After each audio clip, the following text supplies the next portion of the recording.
السلام علیکم ورحمۃ اللہ وبرکاتہ۔ محترم دینی بھائیوں اور بہنوں اور عزیز طالبات، کتاب العلم، بسم اللہ الرحمن الرحیم وبہ نستعین۔ باب فضل العلم وقول اللہ تعالی یرفع اللہ الذین آمنوا منکم والذین اوتوا العلم درجات واللہ بما تعملون خبیر، وقول عز وجل رب زدنی علما۔ یہ کتاب العلم ہے۔ اس سے پہلے امام بخاری رحمۃ اللہ علیہ نے باب الوحی، باب بدء الوحی شروع کیا تھا۔ وہاں پر کتاب کا لفظ نہیں رکھا تھا، تو میں نے اس کی وجہ بتائی تھی کہ کتاب وہاں پر کہتے ہیں وہ جس میں مختلف ابواب ہوں، اور جس میں ایک ہی باب ہو، جس میں ایک ہی چیز طرح کی حدیثیں بیان کی ہوں، تو وہاں پر باب کا لفظ استعمال کرتے ہیں امام بخاری رحمۃ اللہ علیہ۔ یہ ان کا طریقہ ہے۔ تو یہاں پر کتاب العلم رکھا ہے۔ تو اس کو سمجھنے سے پہلے اور اس کی تشریح سے پہلے یہ ہے کہ ترجمہ کر لیں۔ کتاب العلم یہ کتاب ہے علم کے بیان میں۔ بسم اللہ الرحمن الرحیم شروع کرتا ہوں میں اللہ کے نام سے جو بڑا مہربان اور بہت رحم کرنے والا ہے۔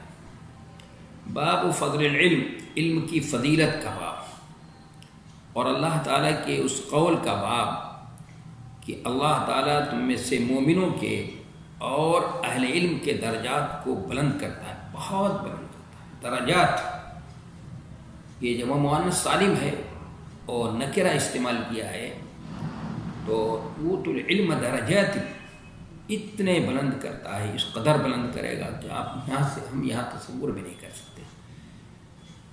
اہل علم کے درجات کو بلند کرتا ہے، اور جو کچھ تم کرتے ہو اللہ اس کی خبر رکھتا ہے، اللہ تعالیٰ اس کی خبر رکھتا ہے۔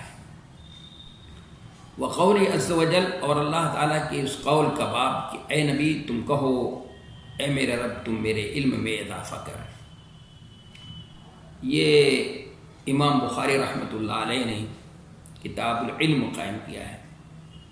انہیں سب سے پہلے نمبر پہ وحی کا باب رکھا، بیان سب سے پہلے وحی کے باب کو مقدم کیا ہے۔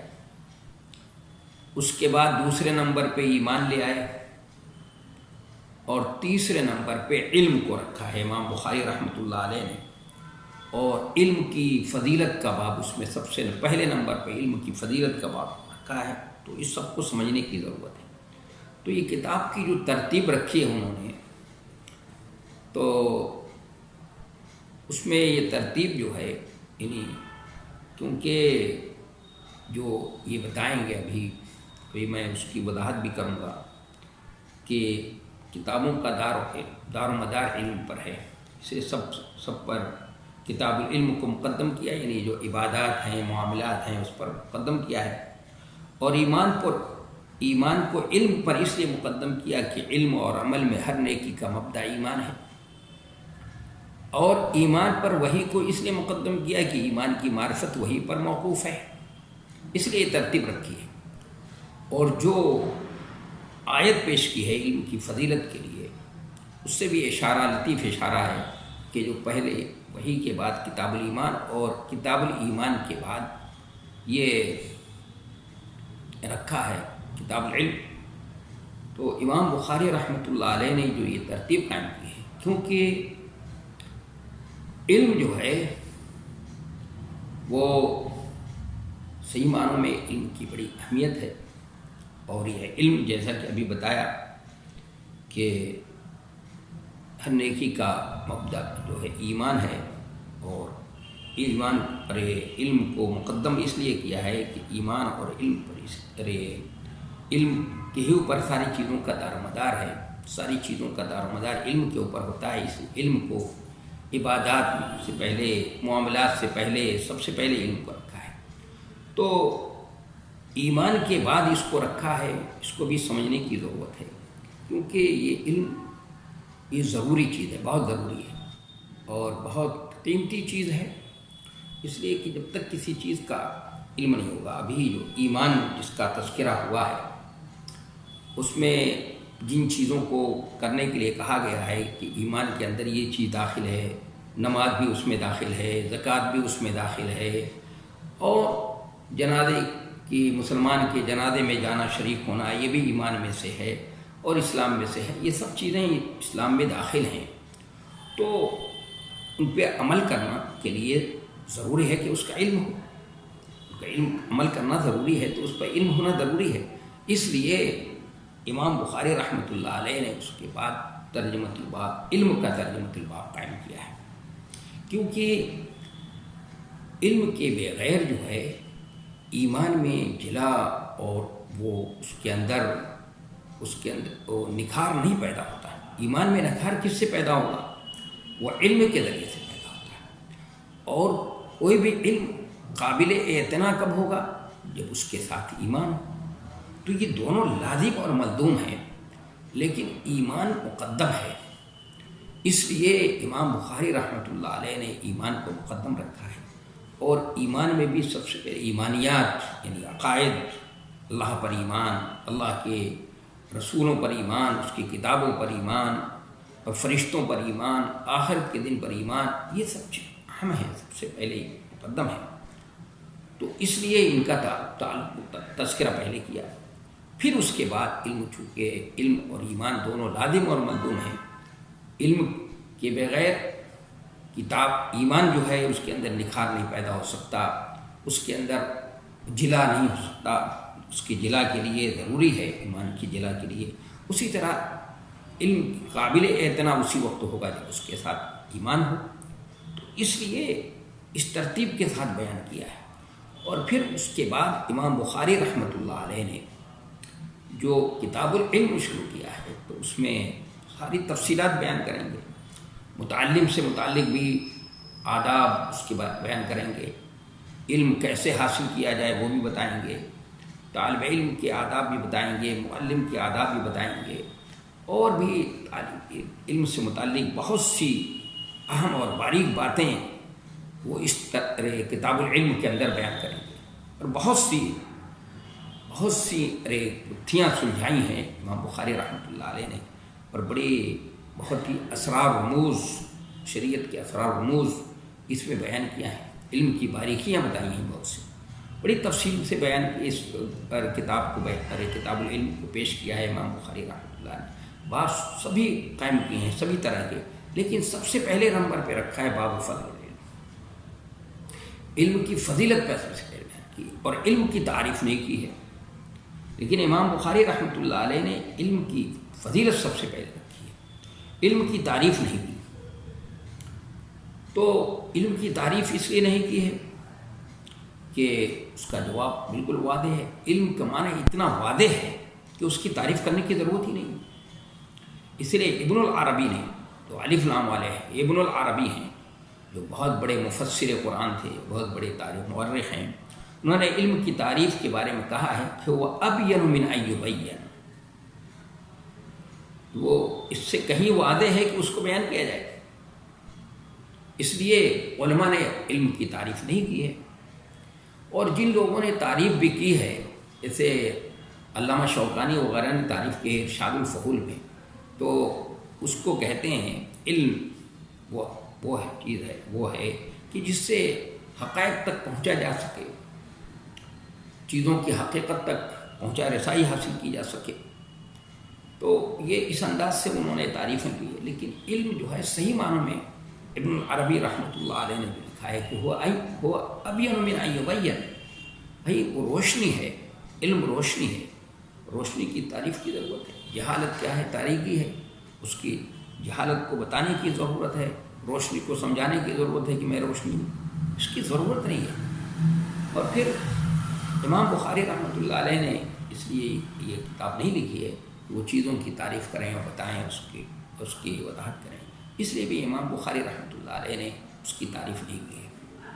اس لیے بعض لوگوں نے کہا علم اس کو کہتے ہیں کہ حسن السوال نصف العلم، السوال و جواب کا نام ہے، اور اچھا سوال کرنا یہ آدھا علم ہے۔ ہو گیا علم جو ہے اس کی تعریف وہ اس سے کہیں واضح ہے کہ اس کی تعریف کی جائے، اس لیے امام بخاری رحمۃ اللہ علیہ نے تعریف نہیں کی۔ اور سب سے پہلے نمبر پہ رکھا ہے فضیلت کا بیان، علم کی فضیلت بیان کی کا باب قائم کیا ہے، اس لیے کہ جب کسی چیز کی فضیلت معلوم ہو جائے گی، اس کی کہ فضیلت کیا ہے، اس کی اہمیت کیا ہے، تو انسان کے اندر شوق ہوگا، اس کے اندر رغبت ہوگی، پھر اس کے حاصل کرنے کے لیے وہ ہودہ کرے گا، کوشش کرے گا، پھر اس کے لیے رات کی نیند بھی قربان کر سکتا ہے، دن کا آرام بھی تیج دے سکتا ہے، سب کچھ کرے گا۔ لیکن جب تک اس کو اس کی اہمیت نہیں معلوم ہو، اس کو اس کی ترغیب نہ دلائی جائے، اس کی فضیلت اس کے سامنے نہ بیان کی جائے، تو جب فضیلت اس کی بات نہیں معلوم ہوگی، اس کی اہمیت ہی نہیں معلوم ہوگی، تو اس کے لیے حاصل کرنے کے لیے وہ کوشش نہیں کر سکتا۔ اس لیے رغبت پیدا کرنے کے لیے، ترغیب پیدا کرنے کے لیے اور دلچسپی پیدا کرنے کے لیے، اس کی اہمیت کو دلوں میں راسخ کرنے کے لیے انہوں نے سب سے پہلے باب فضل العلم، علم کی فضیلت کا باب قائم کیا ہے۔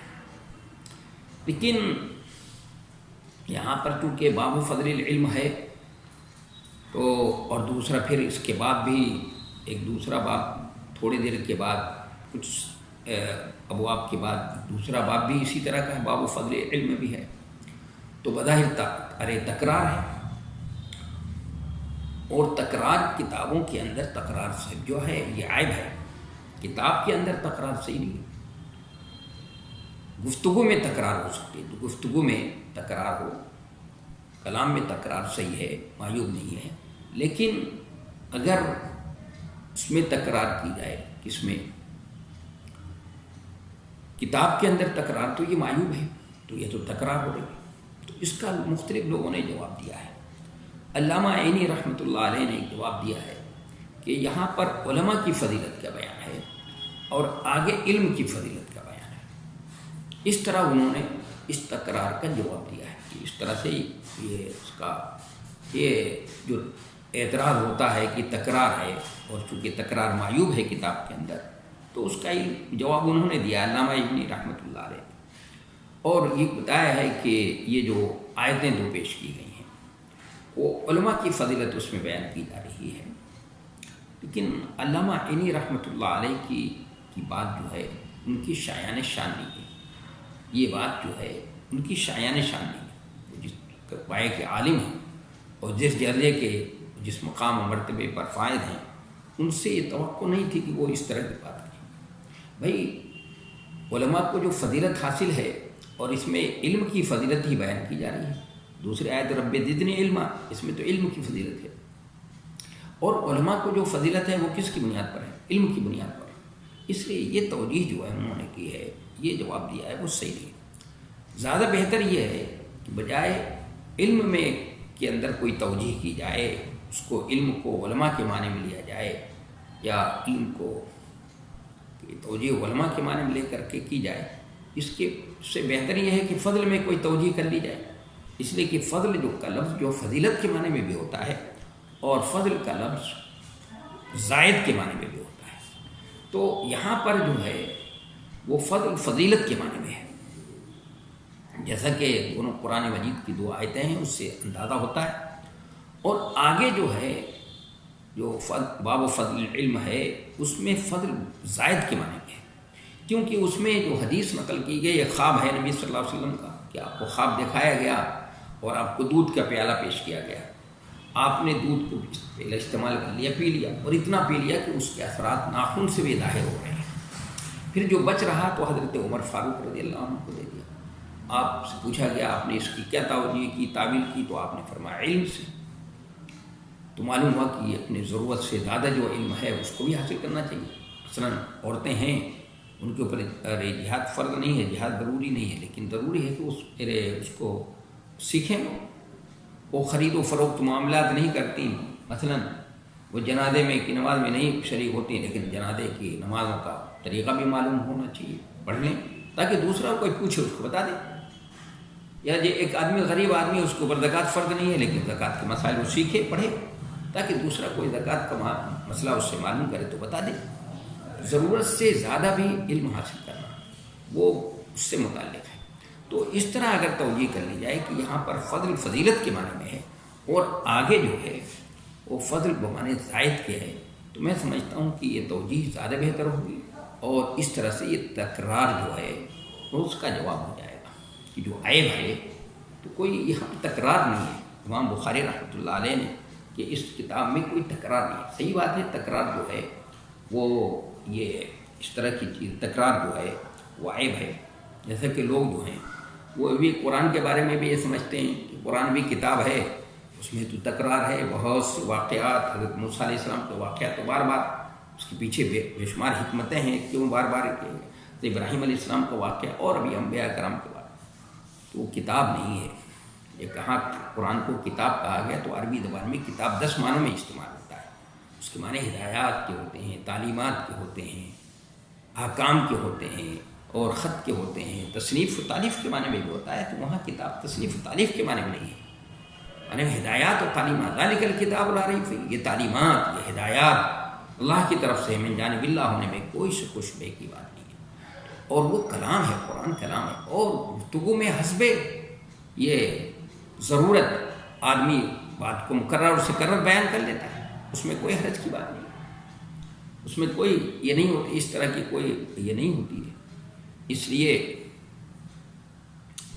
وہ اس کا جواب یہ دیا جا سکتا ہے قرآن میں جو ہے۔ تو یہاں پر بھی تکرار کی جو کہ امام بخاری رحمۃ اللہ علیہ نے گویا ان کی کتاب میں یہ عیب ہے کہ مکرر سے کرر بات کہی ہے، وہ ابواب مکرر بیان کیا ہے، تکرار ہے اس میں، اس تکرار کا جواب آسان ہے یہ۔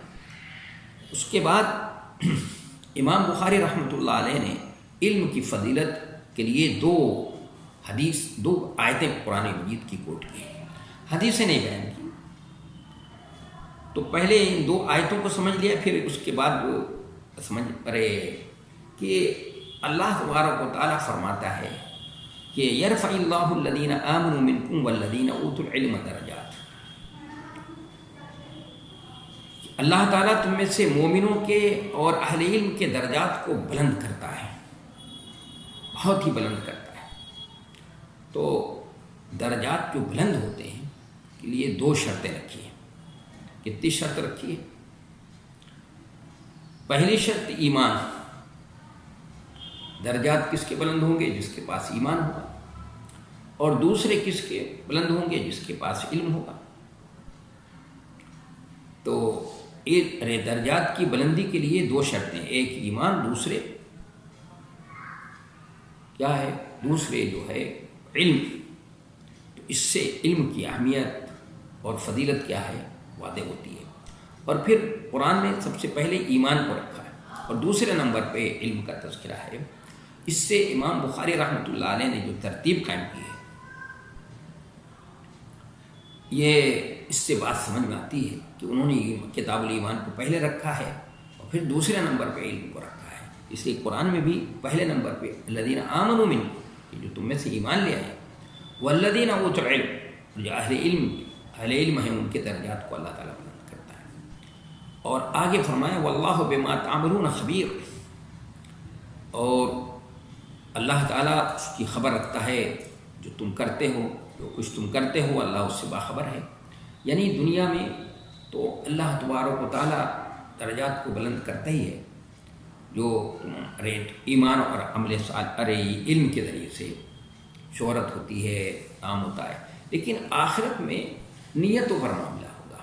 اگر اس کے پیچھے اس علم حاصل کیا ہے اور اگر نیک ارادہ ہے، نیت صحیح ہے، نیت کے اندر خلوص ہے، للہیت ہے، اللہ کے لیے، اللہ کی رضا کے لیے حاصل کیا ہے اور اللہ کی رضا کے لیے اس کو استعمال کرتا ہے اور اس سے کام لیتا ہے، تو اس کا اجر و ثواب دنیا میں جو تو دیکھا ہی، آخرت میں اس کا اجر و ثواب ملے گا تو وہ نیتوں کے مطابق کرے گا۔ واللہ بما تعملون خبیر سے اسی بات کی طرف اشارہ ہے کہ آخرت میں تو نیتوں کے مطابق عمل ہوگا، معاملہ ہوگا بھائی۔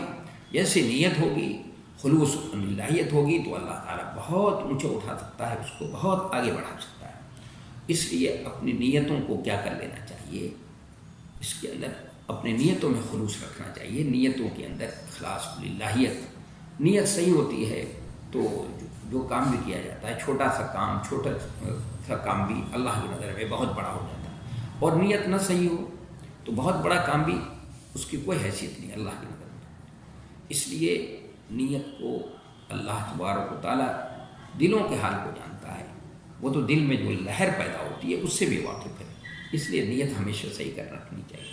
اور دوسری آیت جو ہمارے سامنے ہے وہ قول عز و جل رب زدنی علما، کہ اللہ کے رسول صلی اللہ علیہ وسلم سے اس سے علم کی فضیلت کیسے ظاہر ہو رہی ہے کہ اللہ کے رسول صلی اللہ علیہ وسلم سے یہ نہیں کہا جا رہا ہے کہ آپ اپنے مال میں اضافے کی دولت اضافے کی دعا کیجیے، اپنے اس میں اولاد میں اضافے کی دعا کیجیے، اپنے بینک بیلنس میں اضافے کی دعا کیجیے، زمین و جائیداد کے اضافے کی دعا کیجیے، مکان اور اس کی کوٹھی اور بنگلے کے اضافے کی دعا کیجیے۔ نہیں، اس کی دعا نہیں کرائی جا رہی ہے آپ سے، بلکہ کس چیز کی دعا کرائی جا رہی ہے؟ آپ صلی اللہ علیہ وسلم سے آپ سے دعا اس چیز کی کرائی جا رہی ہے کہ علم میں اضافے کی۔ تو اس سے کیا پتہ چلا؟